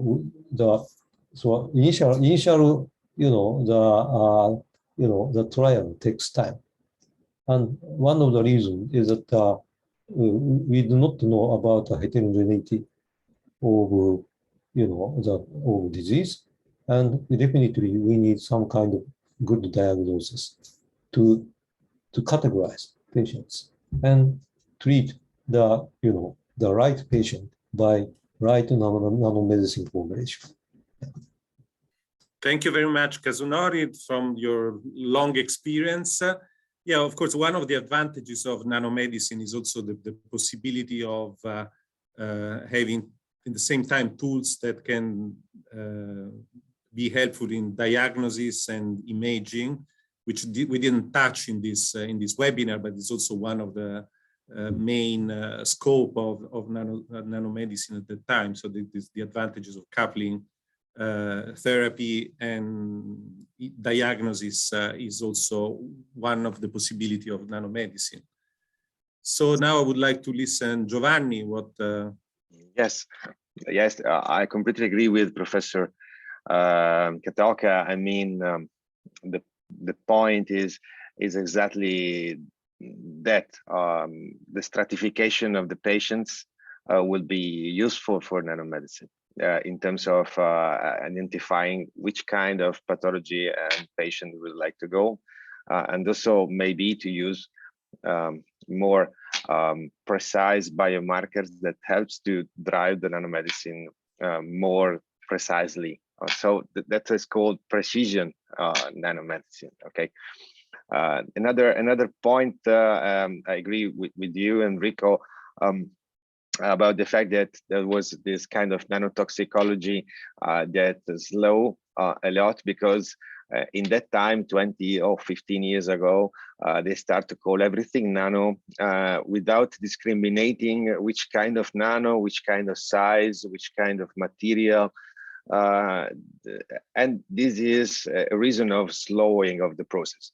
After that, the regulators now are, and the laws are more clear sometimes, and the COVID vaccine helped this process in order to categorize the kind of nanomedicine in terms of materials, in terms of size, and so on. Now the flow of characterization is much more clear, but before was not. So in terms of application, there is a problem of kind of patients, and in terms of regulators, there was a problem. I think really that after COVID vaccine, some kind of nano will be favored in order to be delivered into the market, and also company now trust in nanomedicine. That's another big idea that we now really know that it works. It can work in other pathologies, so it is up to us as scientists to show really that application could be in other unmet and clinical needs in which classical therapies are not really effective. So this is my view, but talking about the brain, it is another game. I mean, it is very difficult. The glioblastoma is one of the most untreatable in terms of recurrency, in terms of the fact that the diagnosis is late. We don't have early diagnosis in order to see that.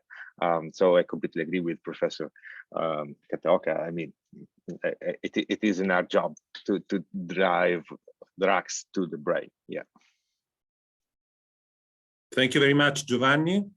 Now I would like to ask the opinion of Toshinori, also from his perspective of not strictly on drug delivery, but most on the use of nanotechnology in general for future applications. Thank you very much. I think that I'm a different position, but actually my previous laboratory is basically I was working for the flexible electronics, but on the other side that they are working for the liposome or Micelles or let's say nanomedicine. So I also heard about the history, and I also those technologies always inspiring me. And one of the reasons, and also the important issue is like Professor Paolo Dario. He's a scholar Superior Santana and pioneer of humanoid robotics. And he mentioned that he's working in the field of the robotic surgery, or let's say like a Da Vinci and so on. And his idea is that in the future medicine, that those device and machinery system will become more and more miniaturized. And that could be the size of the small capsule, like endoscopic capsule has been already approved and used in our daily life. So probably like it's a kind of the intersection from the top down and also the bottom up approach. And of course, bottom up approach has a long history of the nanomedicine, basically coming from the precision medicine and also the precise polymer chemistry and so on. So I think that in my talk also, I mentioned like the marriage of the nanomedicine and also the robotics or biorobotics could be one good solution for the development of this nanomedicine field. And especially, I am thinking like that in some years, I think that lots of the long struggle of the nanomedicine currently we encountered, but it will be solved. After that, what we should think about is how to direct the biodistribution or how to prolong the blood circulation clearance and so on. In this regard, like the nanomicelles or liposomes can be considered also kind of the stem cell engineering of stem cell transplantation or cell therapy. How do I say those cellular or I mean like iPS cells, ES cells also have some difficulty how to safely implant them inside the body. So those issues are kind of the similar matter also related to the nanomedicine. So what I want to say is always I should think about the next design of the biomaterials or nanomedicine. And in my case, probably I am now working for the thin film, nanofilm. That could be implantable, and that could be a kind of the mothership. And then the payload would be the nanoparticles, and then continuously release those nanoparticles, or let's say the cells from this mothership, nanomembrane, and so on. So I think the more and more communication between the engineer and also the chemist, and of course the doctors, are very important. So I think the scientific fiction is no longer SF, and it's becoming more and more realistic, and I think it will help the future medicine. So that is my comment. Thank you very much, Toshinori. This is very interesting, and yes, this is the possible approach also for the future of regenerative medicine, what you said. And I want to stress one point that you said. I mean, I think that also the field will benefit a lot between having more collaboration with clinical doctor, with medical doctor, because sometimes we material scientists, we are thinking to magical things, but that they do not have any clinical viability. So that's an increasing collaboration with medical doctors and biologists and polymer science, scientists, material science, electronic engineering would be definitely very much helpful for contributing to the future. So now, Filippo, give us your share of thoughts on this subject.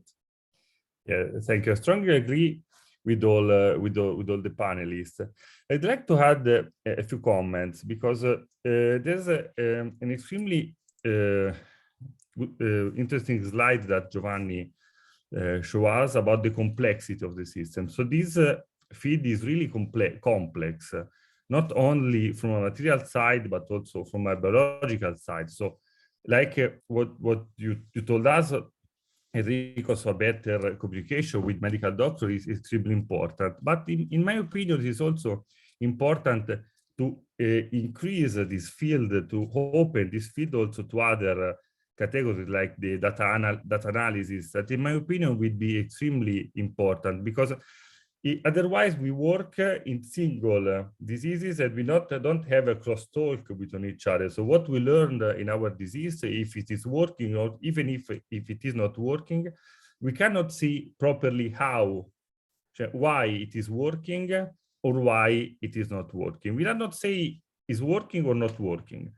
And in my opinion, using better use of data analysis, what now is known like artificial intelligence, we can see this in an efficient way, can help to put some order on the thousands of experiments done in nanomedicine to find, I mean, a sort of more, to be a little bit more orientating in this field, and as we said, help to improve the chances.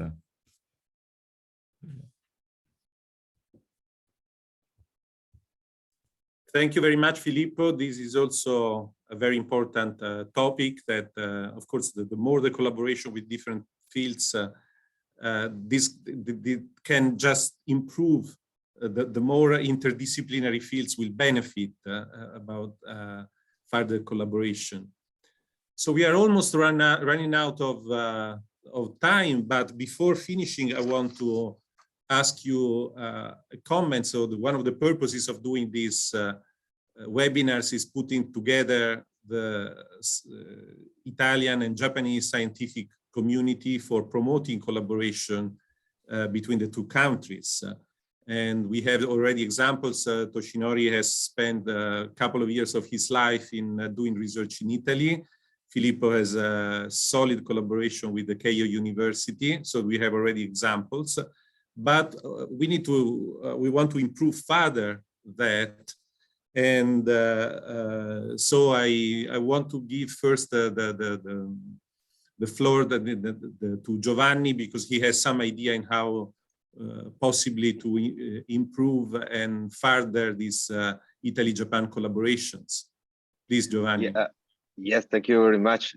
I strongly believe in collaboration across countries and across scientific field. So I'm actually the secretary of the European technology platform for nanomedicine, which is a very big community in which there are university, SMEs, EU regulators. And so all together we are trying to working. It is more than 15 years that it is set in Europe. So I think this is a very good example of community in which there are different levels of fields and all together going into the same idea of creating and shaping the health technology of the future, because there are the SMEs, there are big pharma, there are hospitals inside university, so the different levels of the research. And I think this is a very good format, let's say, that could be a sort of starting point for creating a strong collaboration with Japan. As in Italy, there are several platforms for nanomedicine that are growing, but we have to harmonize them inside all together. And I think that this model could be also transported between Italy and Japan, if it is possible. I think science is based on these kind of exchanges. Thank you, Giovanni. And Kataoka Sensei, what do you think about this possibility? Do you think it would be feasible to try to improve the collaboration between Italy and Japan, trying to create an Italy-Japan platform on nanomedicine? Yeah, of course, as Giovanni mentioned, it's important point is that we need to increase the occasion and opportunity for more exchanging ideas. And one maybe possibility is to organize, some Italy, Japan, the nanomedicine workshop, symposium, every year. And of course, because of this COVID-19 situation, we can do only by webinar at that moment. But maybe in the future, of course, we can visit both countries, And JSPS, I believe, have some good, exchange program. And as for the webinar, I think this is a good opportunity to, for example, giving a chance to students to present, their results in front of students from, both countries.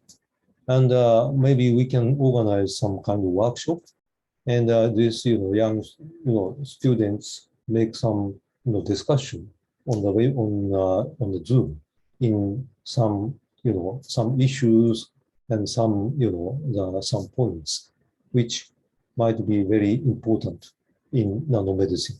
Yeah. Thank you very much. This is very nice. So Giovanni, you have to do some homework. And of course, the embassy will help as much as possible. So we before concluding, I would like to have some words from Filippo and Toshinori about their experience with collaborating with Japan and Italy, respectively. So Filippo. Okay. Thank you very much. It's really important, I mean, to improve the occasion to meet between Italy and Japan, because one of the limiting, of course, was as limit this the collaboration is the physical distance. Of course, we cannot do anything to keep closer Italy and Japan from a physical point of view, but probably something can be done, especially if we consider young researchers, because they are the ones that are in the lab and are doing the research from a practical point of view. So thinking about what the European Union are called like Marie Curie program for PhD or postdoc in order to help this motion. So not only for long period, but for months, so help for just briefly for the accommodation, the travel costs can be something that can be done with the low amount, so with a low amount of money, because another easy answer is to put a billion for research and for grant, but it's something that I mean can be a little bit more difficult. But helping also young scientists we said in PhD and postdoc, or do a double exchange degrees, or like we said in this way can, in my opinion, help and improve the collaboration. Thank you, Filippo. We are working with the Ambassador Benedetti in trying also to get some specific and significant amount of budget for Italy-Japan collaborations. We are working on that, so we are still very far from that. So hopefully, we will be able to achieve some results also in this way. But yes, as you say, I mean, at the minor scale, I can also tell you that there is one project from the JST, which is called the Sakura Exchange Program, that forecast the visits of students, let's say, or younger researchers for short period in Japan, which are fully supported by the Japan government. And these are, until last year, they were open to a limited set of countries, mostly in Southeast Asia. Now, the project is open to all the countries in the world. So Italy is also in this. So I'll also encourage you to check about this Sakura project in order to send some of your students to Japan. Toshinori, what is your experience in Italy? What is good of doing science and research in Italy? And don't tell me that it's food, please. So frankly speaking, so mi piace Italy molto. So I really enjoyed the life in Italy, and I should how to say, take over this experience to the next generation, particularly as the Professor Kataoka suggested, so that the next generation in Japan, I mean that the young graduate students should be emphasized. Before that, before COVID-19, like many of the young students, including me, know, of course, now people know Italy, but that they physically visit Italy, even in part of the sightseeing and so on. So we love the life in Italy, and but now the situation started to be changed. So this is not joking, but some of the graduate students doesn't know like the culture of the Italy because they don't see that the people in Italy, right? So now it's okay, but if we keep just continuing this how to say online communication, I think we should think about the different aspects of the communication, like using the virtual approach, or how do I say, like the metaverse way. So that is very important. And to this end, like the organizing the workshop is a very ideal, and try to keep this beautiful experience to the next generation. That's what I can do. Particularly, just one message. Recently, the Japanese government hesitated to how do I say, to exchange a student, but at the same time, they feel to communicate the other European countries and also the other countries. So to this end, how to emphasize the younger generation is very important. Otherwise, the population shape between Japan and Italy are very similar. Like there are lots of the elderly people and the small younger generations. But what we should do is how to emphasize the people, and then try to communicate in terms of scientific issue and also the social manner and so on. So that's why I think that to keep this communication is very important. It's a very general things, but I think it's still important. Thank you very much. Anyway, I like the Italian culture, so so that's very important. Yeah, but I want you to say that you like the Italian science, not only the culture, because this is an important thing. I'm always fighting since I came in Japan for the first time in '92, that everybody was thinking that, oh, okay, this guy is coming from Italy, he likes nice life, he likes nice food. No, I was doing also good science. Yes, but exactly. I had to prove that. So you were in very good laboratories in Italy, and the science is as good as in the UK or in USA. True. So thank you very much. So I think that now the time is over. I really thank again the speakers. I really appreciate their time and your very insightful presentations and comments. So I thank all the attendants, all the participants, and thank you again. We can close here. Thank you, and have a nice evening in Japan and a nice day in Italy. Thank you so much. Thank you very much. Thank you, Enrico, for organizing this wonderful webinar meeting. Thank you. Thank you very much. Thank you. Okay. Thank you. Bye-bye. See you soon. Bye-bye. Ciao, ciao.